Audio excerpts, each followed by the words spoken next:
The earlier game in Freiburg up against Frankfurt. There he is. There he is. There he goes. There he was. This is the best chance of the game. Ball gets played out wide. This is a terrific cross. Terrific cross. Keeper should have came out, I thought, but what a chance this is. Falet has to put this in the goal. Back across where it came. Difficult. I can't believe he missed that, to be honest. I don't think you can believe it either. It's an 80-yard, jogging back, and you want to kick yourself. This was the goal that wasn't, and rightly so. And this is part of the reason why VAR is going to be so.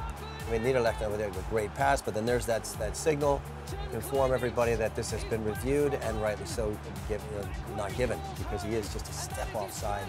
And when he does receive the ball, you got to go back to the start of the origin of the play. And even though this is the final part, going back that good 4 or 5 seconds is important. And another terrific chance for Frankfurt, it's Haller, the new signing from Utrecht. Great on the churn, big, strong, 6'3", he's going at the defenders, persistent, loses the ball, gets it back, just needs to put it away. I mean, that's a good chance. He created it all on his own. Right. And look, I think he's just a handful, I think, for any defender. I mean, he gets the ball back luckily there, but he doesn't go down at all. He's going to be a force. And once he gets his first one under his belt, I think he'll find he'll back in that a few more times. I mean, the player that you had picked out as well before we started was Haller, wasn't it? Haller. We're not going to say that. Haller. It's exactly. Haller or it's... You do it. Come on. Yeah, I just want to do it. You won't either. Bobby Diaz, go on. There it is. Yeah, so let's talk about the game that we saw from him, just go into a bit more depth on that. Sebastian Haller, Jovan. Did he do even better than you expected, actually, perhaps? I mean, he did a little bit. He just needs to score, though. I mean, he did all the right things. I mean, he's on the churn, he does well, he's strong. He's shown his qualities today. But at the end of the day, the ball needs to go in the goal. He needs to score. They've struggled last season to score goals. When Meyer's not playing, they struggle to score. And he's been injured the last 2 years. They can't count on him.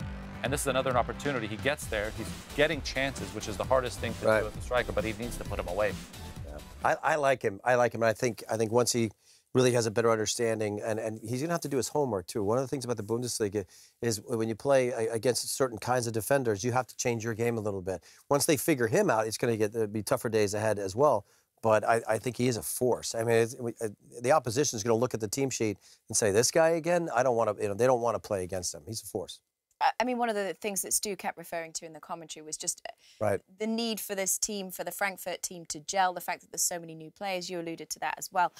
Been an awful lot of changes. It's great in some ways because it means that Niko Kovac has so many more options than he perhaps had last season, but can lead to miscommunication. Yes, and this team, clearly, they don't know each other yet. They don't know each other well enough, and there were several instances where you would think, okay, we've worked on playing together and getting together, but look, on a situation like this, one guy go, come on, I had it, you had it. Okay, well, next time I need a shout. I need somebody to tell me. It worked on most of the parts that are important, but as we move forward, the standard situations, the set pieces, all of that stuff will get better. But right now, it didn't look all the way there, but I think they will get there. Niko Kovac is a good coach.